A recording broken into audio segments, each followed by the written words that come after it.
What's cracking, everyone? Welcome on into another episode of Golf on Tap, the final episode that we are doing before the Masters gets underway at Augusta National tomorrow. Not sure if it's going to be happening in the morning or when it's actually going to get underway, as there's kind of some brutal weather, it looks like, all across the United States tomorrow. Here in Illinois, it looks like it's going to downpour. I got a buddy who's in Tampa Bay right now trying to get some golf out there. Unfortunately, it looks like that's not going to happen.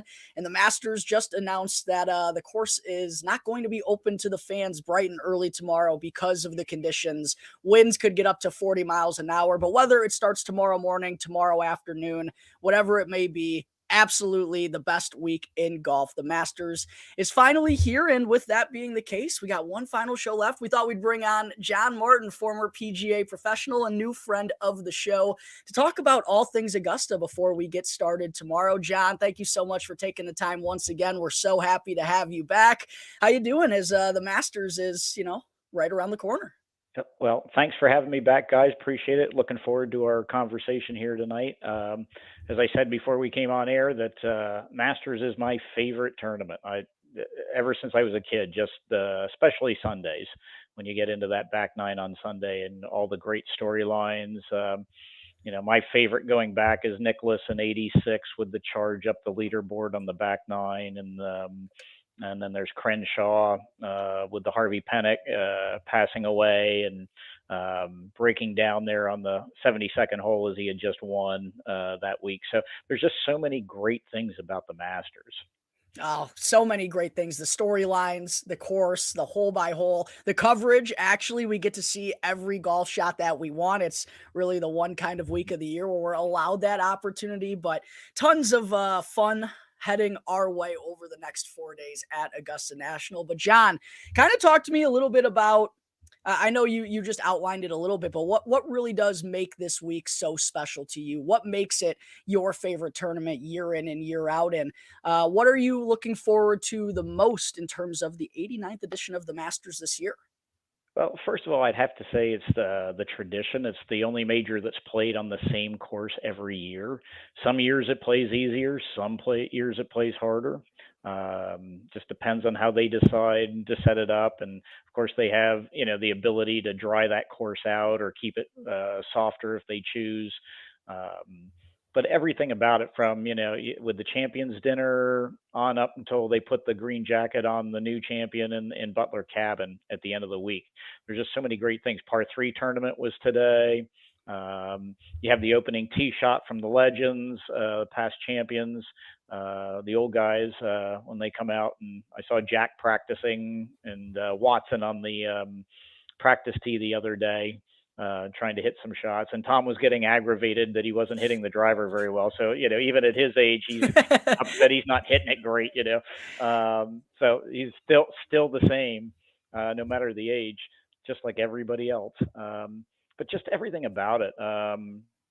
It's and I think there's such a mystique about it too, because being the club that it is, that it's only open a couple months a year, even to the members, and with Bobby Jones. And I just think it's just, for me, it just carries so much tradition to it.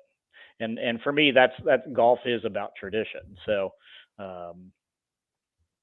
yeah, I was just about to say, you described it as a mystique. I think that's a really good word, especially for us, like outsiders who are obviously not going to Augusta year in and year out, and you don't exactly know like what's the conversation like in the champions dinner. You see the course on TV, but it feels like the unknown for people watching is almost, at least to me, what's kind of intriguing. Like there is that tradition and that honor, and all the greats have been there, and all the legends that have put on the green jacket and the champions dinner and all that stuff. The tradition, it's really that allure that makes it so magical and wrapped up all together. It's no surprise why it's the best week in golf. And like you, it's my favorite tournament of the entire season. Oh, exact same over here too. It's got the green is laid out for this week every single year. It's funny because even at Christmas time, my girlfriend was ready to kill me, because when we were opening presents, I had the Butler Cabin Yule log with Bobby Jones' picture was the one that was on the TV playing.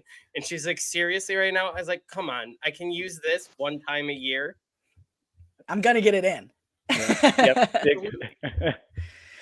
So, John, there are a lot of big storylines going into this year's Masters, and I figure we'll kind of talk about a slew of different players here and some guys who you're liking their chances this week or who you're kind of starring in this stacked field that we have here. But the first thing I wanted to talk a little bit about is the world number one, Scottie Scheffler, undoubtedly coming in with the best form. There's a reason he's the number one in the world, and it's not particularly close at this point in time. He wins the Arnold Palmer Invitational, wins the Players Championship, nearly pulls off the three-peat, finishes second at the Houston Open in his most recent time out. What are kind of your thoughts about Scottie Scheffler? I know he's the deserving favorite, but it's really, really difficult to go back-to-back at the Masters. It's not something that we've seen very often over this near 100-year history of the tournament. So kind of take me through your thoughts on Scottie Scheffler this week. I'm sure he's going to be in the mix, but would you be picking him to win, or would you be tempted to go a little bit further down at some of the other guys? I think he's got to be the favorite, personally. If he putts mediocre with his ball striking, I just don't. Somebody's going to have to just play just way beyond their abilities to be able to, way beyond just to be able to contend with him. He won 2 tournaments in a row, and then he kind of faltered there the third week. I think that was just being tired more than anything else, because it was mental. It was a couple mental mistakes at crucial points that he doesn't normally make. So I think, I got to go with him. My dark horse, I was thinking about who my dark horse is, and I have a couple of reasons for picking this guy. Shane Lowry is my dark horse. Love it. And I saw you had him on your list. Love it. A couple of reasons. He's playing really well coming in. He just hasn't closed the deal at this point. My other reason is I really want to see that party. If he wins. I want to see a replay of the Open Championship partying that was going on when he won the Open. So he's playing really well. I like him a lot. Another dark horse to look out for, I think, that I've noticed has been playing really well is Russell Henley. And he had a good finish last year there at the Masters. So be somebody to watch out for. I don't know.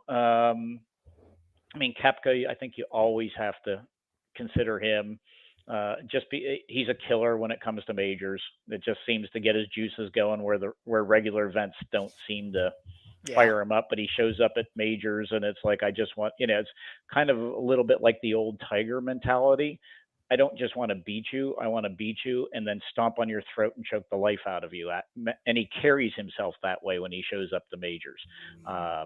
So you got to look at him. That's kind of who I'm looking at on the dark horse side. I think Hideki's got a shot. I think he's always capable of being right there. Spieth will be fun to watch if he can avoid the gutter, whatever the gutter, the Happy Gilmore moments. I don't know. There's times when I think he's ready to kind of reemerge, and then something like that happens, and I'm like, I just don't know what's going on in his head. I'm not big on Rory. I think Rory's got some mental blocks going on right now that aren't going to let him break through this week. Rahm certainly looks like he's playing okay. So as the defending champion, though, it's hard to repeat. So I'm not really keen on him. He might be there a little Saturday and maybe a little bit at the beginning of Sunday, but I really don't see him being able to close it out at this point. So my question that I have for you, a lot of stuff that you just gave us there, and we'll kind of go in different directions about all of that.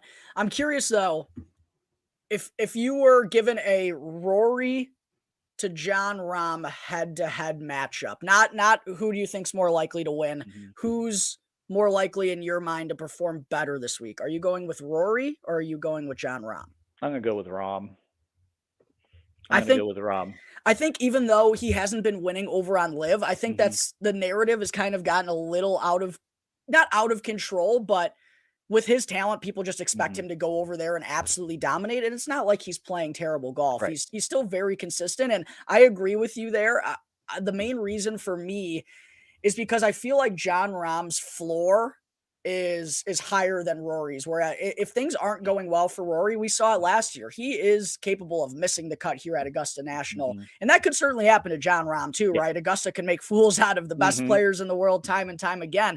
But I just think when things aren't going well for Jon Rahm, he finds a way to kind of keep it together a little bit better than Rory does in my mind. Do you feel the same way? Yeah, I think John Rahm can grind if he has to.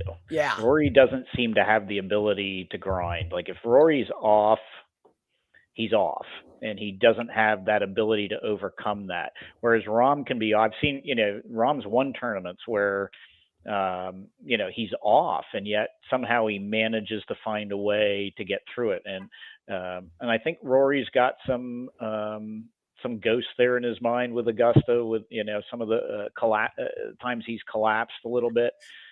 Plus, he's feeling that pressure for that career Grand Slam. So, and he's not coming in. He's struggling with his irons a bit, and the putter's always, that's always an issue with him. Whether if he's putting well, certainly, he may be the most talented player, but he just there are times when he just kind of loses. I think it's more mental. I think it's the same thing Yeah. with Spieth. It gets more mental sometimes than it is, the ability.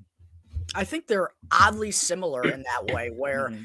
at least this year, we haven't really seen them be able to put together like all parts of their game for a single tournament. It feels like for whatever reason, one part kind of lets all the rest of the game down. And as you said, the mental side of it too, I think for Rory, like he comes in with like a new strategy every year for Augusta. And I feel like he really is thinking about it so much now that it's been 10 years. And it's like, dude, I think you just got to go out there and play it, man. You got to stop. I mean, golfers are master tinkerers. That's just kind of Hmm. how it goes. Yep. But it feels like every year he's trying to go with a different strategy, trying to find the right one to go into Augusta when he was winning major championships. I don't know if that was necessarily what he was doing, tinkering. It felt like he was just Hmm. coming out as a kid and playing. And, golf is deeper than it was 10 years ago, certainly, and it's harder to win now. So maybe that is like an unfair thing to say, to be like, oh, just go and do what you did Hmm. as a kid, go out there and play, when it's tougher to win now. But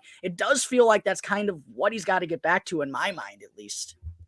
Yeah, I think so. I think, and I even think he was he was when Faxon was working with him putting, was telling him that you got to putt like a kid. Go back to like you were, approach it like you were a kid again. Stop being so technical. Stop thinking about all the different things, and just hit the putt. Um, I certainly think that.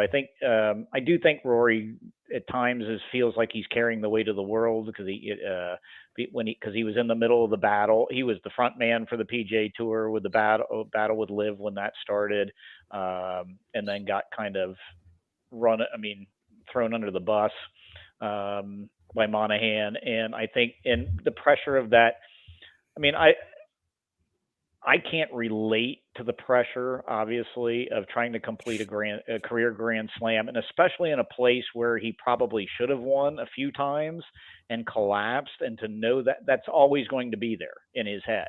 Um, can he overcome that? It becomes the question. Yeah. He's certainly Well, talented enough to do it and could run away with it when he's on. So, I was laughing because I don't know if you saw him earlier today that Greg Norman is there. Greg Norman got a fan ticket and is walking around on site.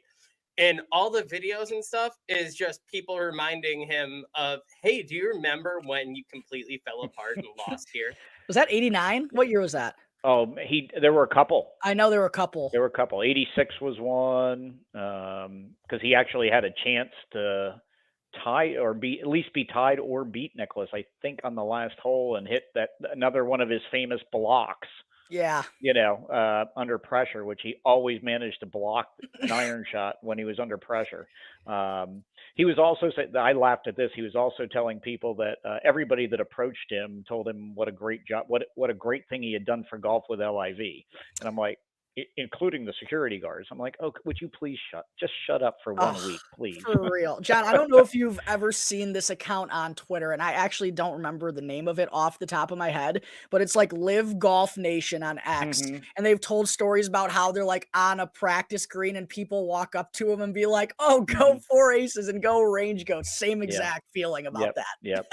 Yep. Very unlikely that I think that actually Yeah, I, happens. I don't think that actually. I'm sure he got some good stuff, but I'm sure there were people who are like not saying good stuff to him. So 100%. But you mentioned Hideki Matsuyama, Brooks Koepka, Shane Lowry as some guys you were eyeing. What I think makes this Masters odds board and just the field in general so intriguing is really outside of Scotty Scheffler, you just don't really know who to trust, right? Like Hideki is a guy who I would say is probably coming into this tournament with the second best form of anyone outside of Scotty Scheffler.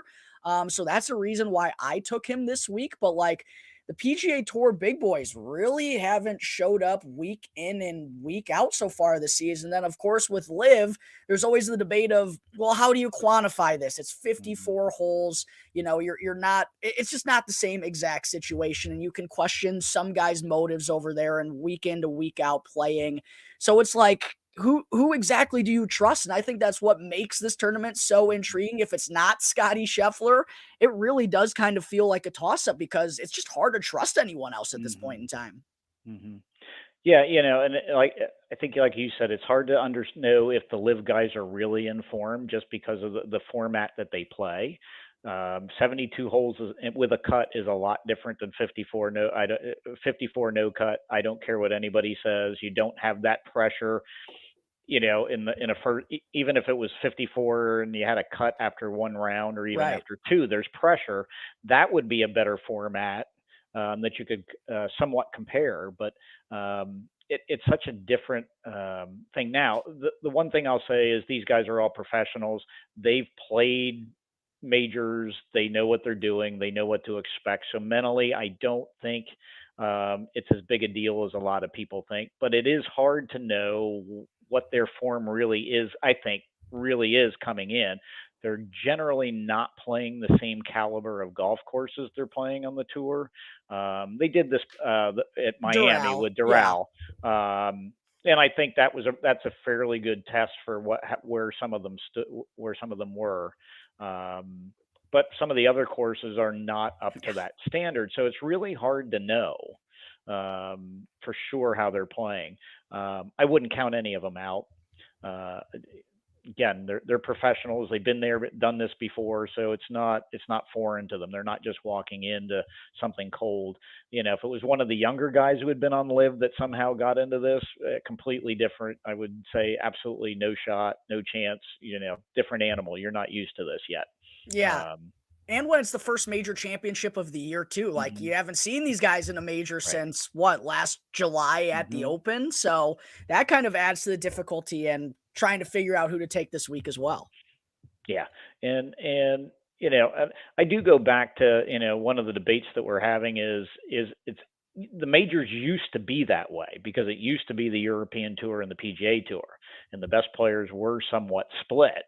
So that was the only time you would see them. So we used to have this kind of we're not really sure who you know. So it's kind of a throwback in a way. I'll give LIV some credit that they've kind of thrown us back into that. Yeah, the best players don't play quite often, pretty much just in majors together.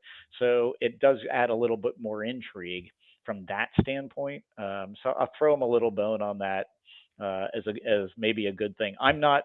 I kind of like that they're only showing, in some respects, that it's back to this way. I'm not sure getting to see the best players play on a very regular basis against each other is a good idea necessarily. It's one of those where you get too much of something. It's like football. If football went, you know, 11 months, now, and it was on 4 nights a week, would we still have the same fascination with it? Um, It's a good who point. knows? It's a Yeah. good point. Hmm. I was gonna say I'm really glad that you brought that up because that was one of the peak parts of watching golf growing up for me was like even in the early 2000s, all those majors were a lot of the guys played on the European tour. Mhm. Where when they were over at like St. Andrews and Liverpool and everything for the Open, that's when you truly got like, oh, this is everyone is here Mhm. today. Or at Augusta or the PGA Championship is when they'd all jump on the plane. But for a long time, a lot of those guys were overseas, and that was their thing. They liked to play it on PG on the European tour, Mhm. and then occasionally they would come over here and there for signature events, but that was really it. Yeah, you had Seve and Olazabal and Woosnam, and I think I'm trying to think. Might have been Faldo. Might have been the first one that kind of came and stayed for a regular basis. The Australians always came. Um, a lot of them came and stayed, but yeah, you look back at the old European tour. I mean, Seve and those guys. I mean, they played the European tour and only showed up for they were only in the fields with majors when you got to see them against everybody, and it kind of added to the drama when you'd see, especially when you had a bunch of them and a bunch of the PGA Tour stars going head to head in those majors. It added, I think, just so much more to the drama of the events. Yeah, I agree. I'm really curious though, John, and I don't mean to like put you on the spot here, but you just said how you don't know if putting all the big guys back together to do that week in and week out is the best way. Is there a certain way that you've kind of thought like how you would like to see these two tours come back together? And the reason I ask is we just had Chicago sports radio legend Mike North on the podcast yesterday, and he brought up an interesting thought about having these guys be in the PGA Tour division and the Live division and have them play one-on-one in match play and maybe build some storylines and rivalries between guys that way. Have you thought of like any particular way in which you would like to see the game of professional golf be unified? I it's a really good question because I think there's a couple of options. I mean, a lot of people have thrown out maybe like Ryder Cup style matches between the two tours to bring them together. To add some intrigue. I'm not sure. I would actually prefer maybe considering going back to what Norman's original idea was, where they would do maybe 6 to 8 events with the top 80 to 100 players in the world all at the same from all the tours around the world. And we do that 6 to maybe 8 times. Maybe that, and I don't know, because that gets close to being pushing the majors again, but maybe a little bit back on the side burner. It's I don't know that there's a real good answer. Certainly again, going back to the Ryder Cup, I think kite matches, I think that's it sounds like that might be what Mike was kind of referring to as a way to bring them all together. It's interesting. There doesn't seem to be with the players like last year. There seemed to be a lot of tension between all of them, Yeah. and that doesn't seem to be the case this year. So we're moving in some direction, I think, where there's going to be some kind of an agreement where there might be some crossover. I don't know. I just think everyone's sick of it, man. Yeah. Like, Oh, I am. at Valero last week, hearing Rory talk about it and Mhm. saying, the numbers are down by a fifth, like that's a lot. Like basically Mhm. just saying like this has to stop. And Bryson Yep. basically said the same comments on the same day, whether it's the fans or the players. It just seems like everyone's kind of over it. And until it gets solved, everyone is losing. Everyone. Mhm. Yeah. I think in I Rom. mean, Go ahead, Ross. I was gonna say even in a simpler solution that I brought up is we got, they X'd out like the World Golf Championship style tournaments where it was the Mhm. bracket system. Even we had that built into the tour schedule. Mhm. I feel like with some rearranging, you could do something like that again, where it could be, a PGA Live style tournament, but it's bracketed where Mhm. here's the highest. Scotty Scheffler faces, Caleb Surratt, 1 seed Mhm. versus 16. Play the rounds through, and let's see what we end up with, 4 days later. Yeah, I mean that would certainly be, that certainly sounds good to me too. I don't know. I don't know what the answer is. Yeah. I mean, That's the tough they're part. Like, what is the anything. answer? We all want it. We all Anything want is it the together, answer. Yep. but Anything. Yeah, and I think for both sides too. I mean, we're getting off topic here a little bit on the It Masters, but happens. Happens. but I do talk about I post a lot about this stuff. So I do think I'm personally sick of both sides. That the hyperbole that both sides throw out, that's over the top, and it's like, okay, just stop with, oh, John Rahm is clearly the number one player in the world, or Scotty Scheffler's only the number one, best player on the PGA Tour. Just stop. Everybody knows. Rahm will tell you Scheffler's the number one player in the world right now. Right. We don't just got to drum these up for Nobody, no reason. So just stop with the rhetoric, between the two sides. And some of that comes from the top too. I mean, Norman's got to just stop talking, and Monahan, I don't know. Well, he doesn't talk at all. So I don't think neither leader are particularly favorites of anyone. And I think all three of us can probably agree that men's professional golf will be in better hands with neither of them in control of anything moving forward. Yeah, I agree. But getting back to the Masters this week, we're kind of thinking the same thing here, John. You mentioned Hideki, Brooks Koepka, and just that big game hunter mentality. Getting him at like a 20-1 number for me is, with all these question marks, at least I know Brooks has that fire in his belly to go and do it. The one pick that I don't love that I've made this week, but again, there's not a lot of guys playing good golf on the PGA Tour this season, and this guy has done it. And I want your honest opinion. If you think this is a bozo move by me, or you think it's a good play, let me know. I'm really curious. I bet Xander Schauffele, and even I know it's bound to go bad on Sunday. But there aren't many guys who have been as good as Xander this year, and I know he'll get that knock because he never gets over the hump. That's sadly kind of the storyline of his career. But he has been one of the few guys that has shown us good form. It hasn't come in a win yet, but I'm curious, is this too big of an ask for Xander, especially being one of the favorites? Do you think I should have done this, shouldn't have done this? Curious your thoughts, because I don't feel 100% confident in myself, but I did it. Especially because I also threw him in my picks too. So it's both me and Jack are drinking the Kool-Aid on this one. All right. So he was on my short list of dark horse. Am I going to take him as a dark horse when I ended up picking Lowry? No, Xander, he's a little bit, he's like Cam Young in a lot of ways. Like, he's that guy with the talent who just seems to get right there and can't quite finish the deal. I mean, certainly he's capable of doing it this week. I mean, I like the way he's been swinging. I think he talked about there at the Players where he just got caught between old swing and new swing thoughts Saturday, and I think it happened again a little bit late Sunday. So we'll see. He's got a little more time in. Perhaps that'll settle in a little bit. He's got the game. He's got the game to play there, without a doubt. So I don't think you're crazy for picking him. I think he's going to win one sooner or later. So it's just the game's too good. He's right now, I think he's sitting on the moniker of maybe the best player not to have won a major right now. Yeah.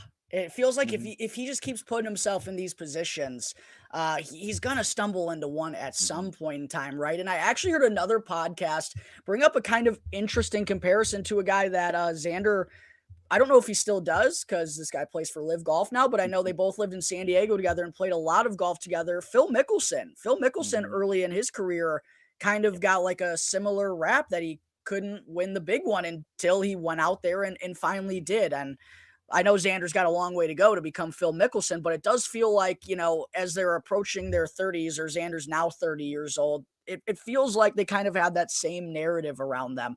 But I just pulled up Xander's results here this season.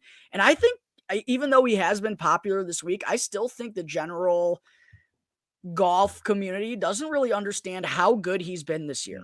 T10 at the Century, T3 at the American Express, T9 at the Farmers Insurance Open, T4 at Riv, T25 at the API is his second worst finish of the entire season. Second at the Players Championship, T5 at the Valspar. Not many guys are showing me that kind of form. So that's kind of why I had to bite the bullet and just go on the Xander train this week at a little bit of a low number. Am I concerned about Sunday? Absolutely. But you know what? You got to sometimes suck it up and do it. And I kind of have the same thoughts about Shane Lowry, honestly, too, Hmm. John. Like Yeah. Shane's been great all throughout, was great all throughout the Florida swing. Cognizant Classic API players, 2 top 5s, 3 top 20s there. And he also has 4 top 25s in a row at Augusta National. The Hmm. problem with Shane is kind of that same conversation. Is he Hmm. going to make enough putts on Sunday? That's Yep. kind of been the narrative around him in the United States throughout his professional career, or at least in the last 5 to 6 years after winning those WGCs a little bit earlier on in his career. I feel like they kind of have that same type of issue that they need to shed. Got to be good on Sunday. Hmm. Yeah, I'd agree with that. I think, I mean, because I like Shane. I think he's just he's a great ball striker. It's always the putter. Can he putt well enough? Everything else is there. The length, ball striking is all there. He's got a real simple golf swing. There's not a lot of moving parts that where something can go wrong. That's why I like Xander's swing too, because there's not a lot there that can go wrong within the swing. Uh, so I both of those guys, I was down. I mean, I think there were two or three others on my list that I was looking at as which one, and I ended up going with Lowry as my dark horse. Um, I do think they are in the same boat. I think you're right about that, Jack. The one difference is Shane's already won Yeah. a major, so he did break through and win one already. So and he's had he's kind of been off the radar a little bit um, for a little bit. So that's kind of he's one of those guys who can sneak in there. I was going to say I think with Xander, maybe the best thing that could happen to him is he's kind of like on that edge on Sunday, like he's not really considered in contention, and that he can go freewheel it and just relax and play. That might be the best thing for him rather than to be in the thick of the fight going into Sunday. Like one of those guys that's sitting maybe 4 or 5 back that can just go out and just start attacking and not worrying about it. Might be a better situation for him. I'm not sure. He seems to have trouble once he gets those leads, and or he's right there in the fight to be able to finish up in the on the back nines on Sundays. So um, I wouldn't be surprised if he were sitting in that situation. I'd probably be much more inclined to go. That's the guy I'd watch out for today. Yeah, I think that's a good point just because, I think it would just be so easy mentally for Xander if he is in one of those final groups and let's say he makes one bogey. The brain can easily just go, "Oh shit, here we go Hmm. again." Whereas if he is a couple back and having that charge, it feels like he's a little bit more freed up and maybe not thinking as much about the situation. So I do think that is a good point. John, one of the last things I wanted to ask you is your thoughts on kind of debutantes here at the Masters, because this year in particular, it feels like we have a really good group of first timers coming into Augusta National. And one in particular that continues to kind of get disrespected in the odds boards is Wyndham Clark, who I would put Hmm. behind Scotty Scheffler and Hideki is, and probably right there with oh my gosh, with Xander as well, in Hmm. terms of like current form going in. Yeah, you can see Wyndham Clark at 40, 45 to 1 on the outright market. Your thoughts on Wyndham having that type of number, given what we've seen from him in the last year, and also just your thoughts on first timers, debutants as a whole at Augusta National? Well, for first timers, I mean, I go back to the old school with like Palmer and Nicholas going, yeah, first time, don't expect to play well.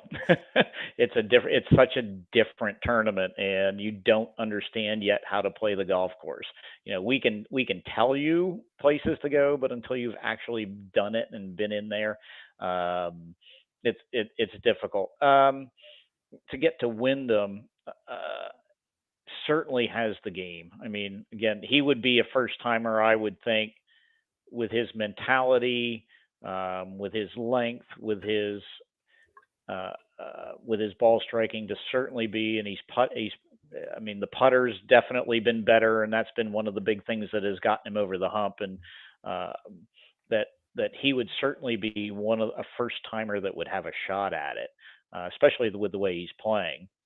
I just don't know that again, not having been there and experiencing that, that it would be possible. I mean, Tiger played how many couple of times as an amateur.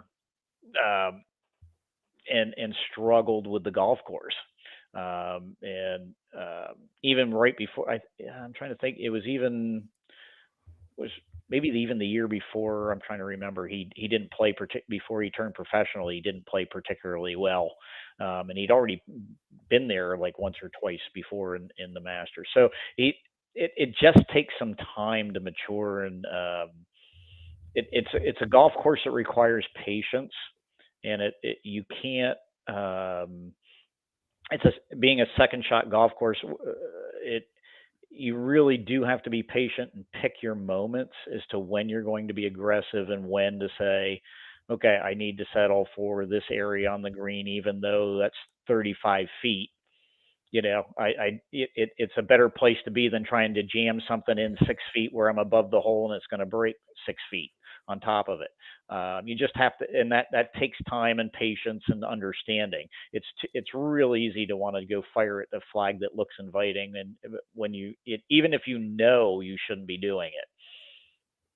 Rory said last week in a presser that to the mentality you need to kind of have around Augusta is boring golf is good golf. Yeah. And he said he's always struggled with that because it's just not really how he plays, but that really is kind of the bread and butter, if you will. Like, just, I think, in the way I described it last night, and I'm sure this is probably the case at most courses and just how golfers operate, bad always hurts worse than the good feels good. You know what I mean? Yep. But I feel like bogeys really at Augusta National are what hurts you.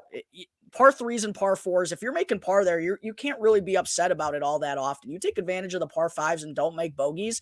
That's kind of the recipe to me. Don't get overly aggressive when you don't have to. Don't force things when you don't have to. Just stay patient, stay in your own lane. If you shoot 1 or 2 under every day, you're going to be doing pretty darn good. Yeah, you're going to be playing fine. And that's my philosophy. And you just said what my general golf philosophy is: boring golf is good golf. On any course, if you're hitting fairways and you're hitting middle of the greens, you're going to play well. It's that simple. I feel like exactly what you just said. The boring golf is good golf, and knowing the course, throw it the 35 feet in the middle of the green versus going the 6 feet above the hole. I feel like that's where I need someone like Tiger Woods mic'd up doing a practice round with somebody where, Justin Thomas or someone hits it to like 6 to 8 feet and Tiger flings it 40 feet in there on the green and Justin goes, I'm closer, and Tiger just sits there like, rookie. You're gonna find out. Yeah, but I'm better. I'm in a better spot. No, don't worry.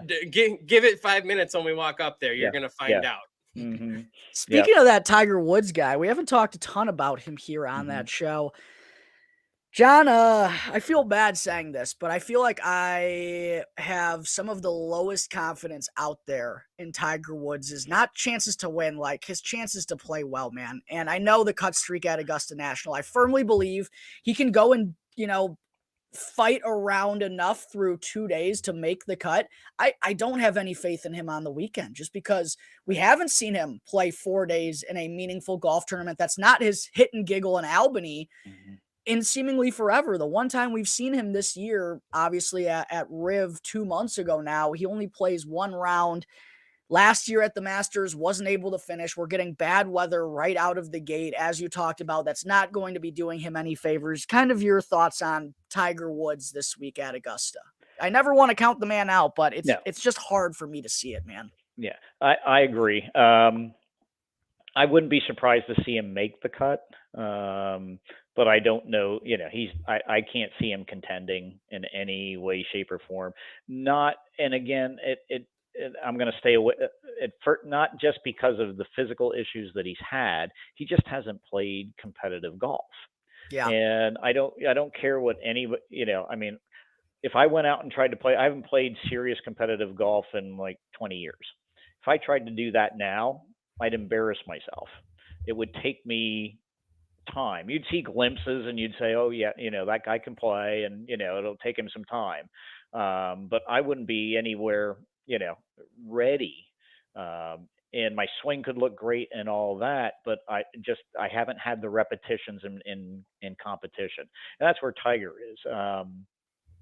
In terms of the physical, I saw a little bit of his press conference, um, and I had actually kind of wondered about this because they asked him about how's the ankle, is that still hurting you? And he kind of laughed. He goes, "The ankle doesn't hurt at all; it's fused."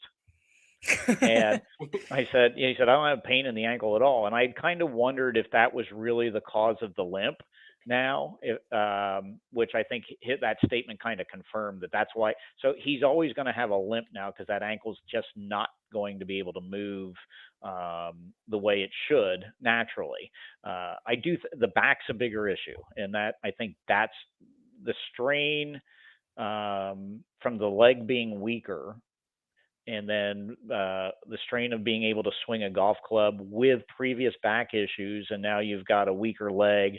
Um, I think that's what's causing him the physical issues. It's more the back.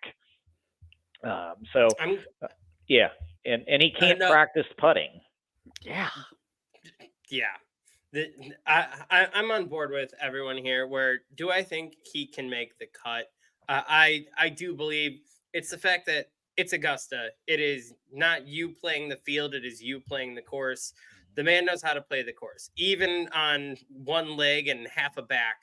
He knows where to hit the shots to just, this is safe. This is where I can get up and down and I can get out of here and move to the next. But what I did like that you brought up is the press conference, because I don't know if you guys have seen that there have been multiple press conference interviews that have just given us some gold this week. Did either of you see the Brooks Koepka yesterday? Because that was the best answer I've ever seen. One of the first time reporters asked him, "Do you think with the new course layout and everything that shooting a 59 here is attainable?" And Brooks asked the guy, he's like, "Have you ever played here?" And the guy goes, "No, not yet." And he goes, "Yeah, I could tell by your answer." Yeah. Yeah, Or I could tell by your question. Yeah. And just completely laughing it off.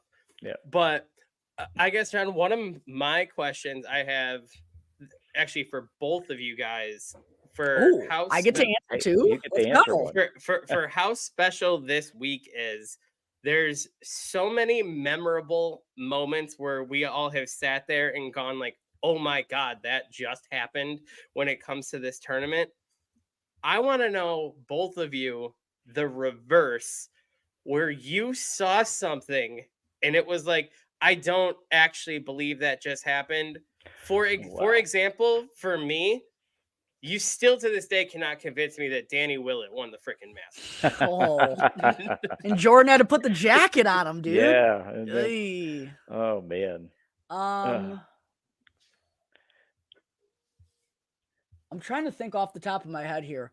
I would say the first one that came to mind is I still can't believe Bubba hit that shot out of the trees. That's a great one. Yep. That's Pine like straws. the first one that comes to Off the mind to pine me. straw. Yep. I thought he had lost the tournament with that tee shot. Yep. And then to hit that shot off a pine straw, I mean, yeah, that's just talent beyond. I guess I can believe it, but given what's transpired since then and how good he was playing before, I can't believe that Francesco hit it into the water and he's literally never been relevant since. I guess I would say. For how good that run was that he was on at that point in time. I mean, not making mistakes, won the Open as well. Like, it seemed like he just had to cruise to the finish line to get the job done, and he ends up putting it in the drink, and then literally, like, when's the last time we've seen Frankie Molinari in contention? I don't think it happened since. So those are probably the two that come to mind for me right off the rip. That's a really good question for us. So it is a good question. So the first one that popped into my head was actually a good one that I couldn't believe happened, was Fred Couples on the 12th shot that actually stayed on the bank and didn't go in the water. I can't remember seeing any other balls stay there that got hit to that side, and he goes on and wins. That was on the good side. I would say, well, and again on a good side, this was going way back when Larry Mize won and beat Norman in the playoff. It was the chip shot, if that ball doesn't hit the flag stick and go, it's in the water. Yeah. I mean, it was going in the water. I mean, so it's literally this moment where I'm watching on TV going, oh no, that's got to hit, and it hits the flag and goes in. And you're just like, what just happened? There's that one. Oh goodness, I'm trying to think of. There's certainly the mistakes. There's going back to Curtis Strange after he had made the amazing charge back after shooting. I think he shot 80 in the first round, and now he's leading or like within a shot of the lead and dumps a couple balls in the water on 13. That was like, can't believe that just happened. Another one that comes to mind for me is Mike Weir hitting 38 greens in regulation out of 72 holes and winning the Masters. That's pretty remarkable. Yep. That's lefty. The lefty one. Lefty. Yep. And I had this on X this week. The one that was always mind-boggling, confounding to me, and people disagree, and that's fine, was when Chip Beck decided to lay up down 3 on the 15th hole, and Langer had just laid up in front of him. Now Beck's fair in defense of Beck, it was like 230, 236 to carry the water. He decides to lay up rather than go for it, and ends up making par because he hit a poor wedge shot, and Langer makes birdie, tournament over. And my argument is it's Sunday at Augusta. Unless you definitively know you can't clear that pond and you're down 3, you need to go. You need to go. There should not be a hesitation. And he said it was the right. Beck's come back and said it was the right decision in the time. However, if I had to do it over again, I'd probably go. And they asked him what changed. He goes, I lost. This is completely random, but you know what that just made me think of? I don't know if you watched this tournament this past summer at all, John, but it was the Canadian Open when Tommy Fleetwood was playing a 499-yard par 5, and all he had to do was make birdie to win the tournament, and he laid up with his second shot on the shortest par 5 on the PGA Tour. I don't know if you remember that, but for some reason, that's just kind of what sparked in my head. It's like, this is Stone's time, man. You got to go. You got to go. Yep. And I argued with, in the Beck situation too, that if he was down 1, lay up. There's no reason to try to go for it there. Even if he was down 2, I could understand laying up. You're down 3 though. You got to make something happen. You got to put pressure. Langer had already won a Masters. So he knew how to do it, and he's a precision player, and he wasn't making mistakes. So you had to do something to force the issue. And if you lose it there, you lose it there. So what? If you hit it in the water, I applaud you. You went for it. You tried to force something to happen. Yeah. I quite literally to this day just still have a mental block where Danny Willett didn't win. My brain my brain will just not accept that. If we're in my brain, it goes Jordan Spieth, then 700 days of nothing, then Sergio Garcia won. My brain just could not accept that Danny Willett has a green jacket. Yep.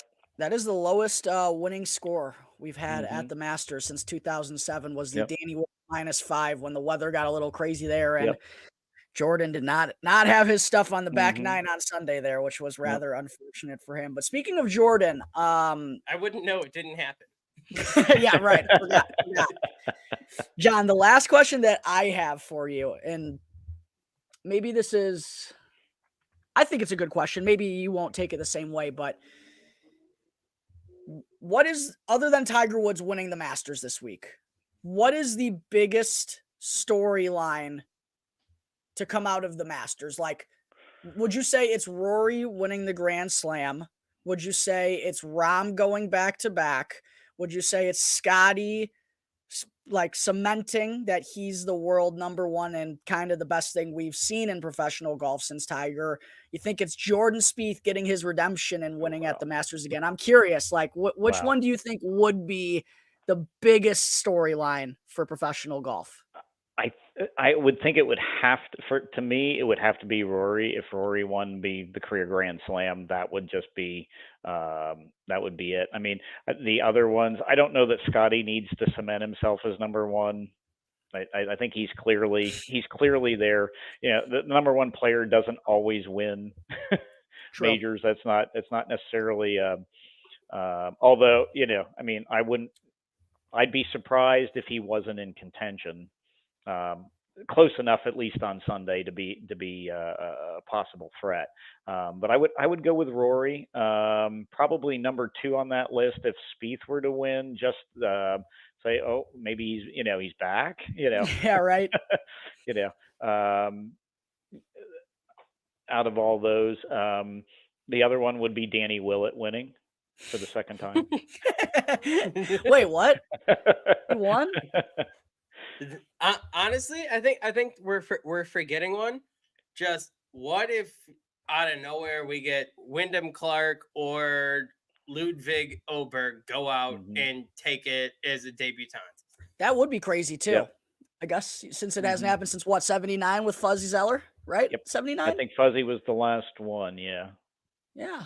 That would be a very intriguing storyline as well. Good point, Ross. As I recall, Fuzzy got a little bit of a gift to be able to get into the playoff to do that too, as I recall. He did. Yeah, if I remember correctly. I lied, John. So did Danny Willett. Yeah, so did Danny Willett. I lied, John. This is my for real last question. Okay. We were having this last night, and it just came on my mind because of Rory McIlroy. Mm-hmm. Do you think Rory McIlroy right now, or yes, do you think Rory McIlroy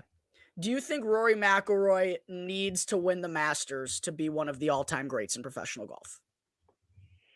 That's a good question.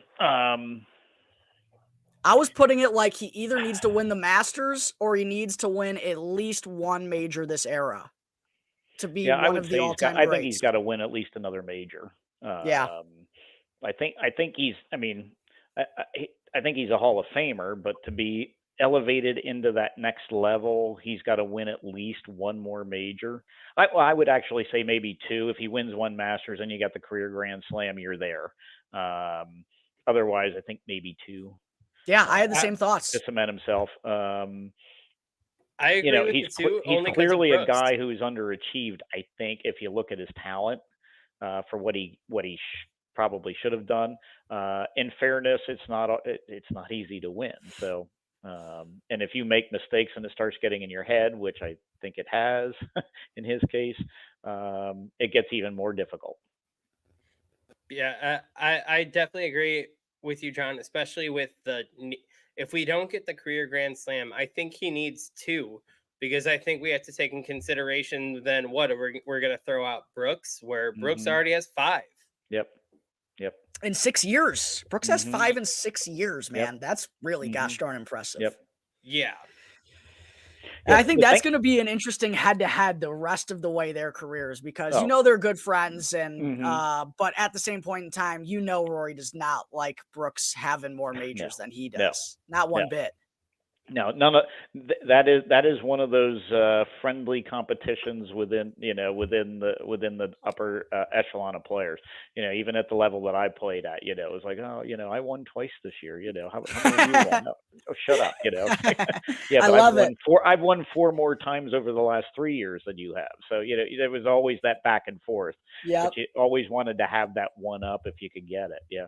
Absolutely. It's just the competitive nature in everybody. That's what's the best about it, man. Ross, you got anything else you wanted to ask John before we let him get on out of here? We've already taken up about an hour of his time.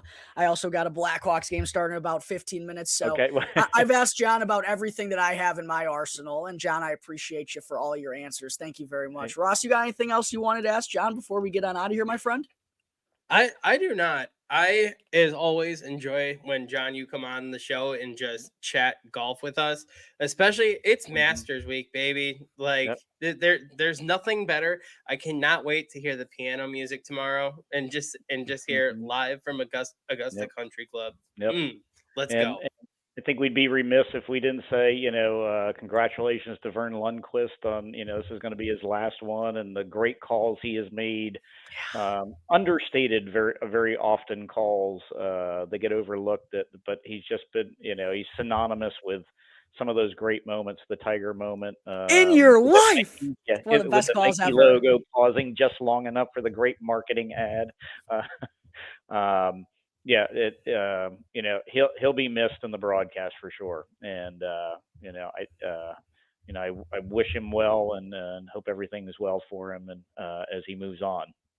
Great point there, John. Beautiful way to put a bow on this bad boy. Mhm. He definitely deserves Yeah, all the credit in Yep. the world because the Masters wouldn't be thought of the same way if it Mhm. wasn't for Vern. Yep, yeah, absolutely.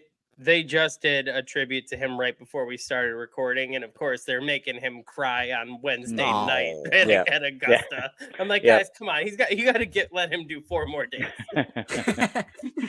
Yep. Well, John, thank you again so much for your time. We kind of said when we jumped on this thing, we didn't really have a plan or how it was going to go, but I couldn't be happier with the discussion we just had. So thank you so Um, much for all your time, John. We really appreciate you coming on and looking forward to the next chat that we have, my friend. Yeah, thanks for having me on. Really enjoyed it again, and just send me a shout out when you're ready to want me back, and we'll talk whatever golf related topics we need to talk about. Yep. Absolutely. Sounds good. And to everyone out there who's tuning in, whether you're listening to this, watching this on YouTube, wherever it may be, make sure to go and follow John on X. You can find him at JCM Martin 65, 65. was it? Yep. Yeah, Yep. 65. Look at my knowledge. I'm Yep. popping it right off the top of the brain. Make sure to go and follow John, though.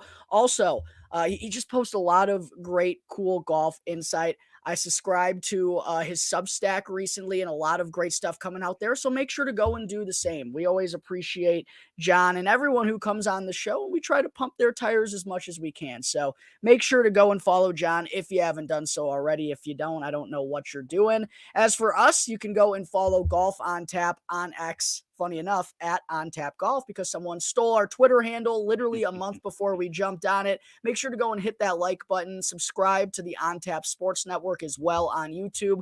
We greatly appreciate everyone tuning in. Ross, appreciate you as always coming on and killing it in another episode with me. To everyone out there watching, crack 'em, lock 'em, enjoy Masters Week. It's the most marvelous week of the year. Everyone, have a good time. We'll see you next week.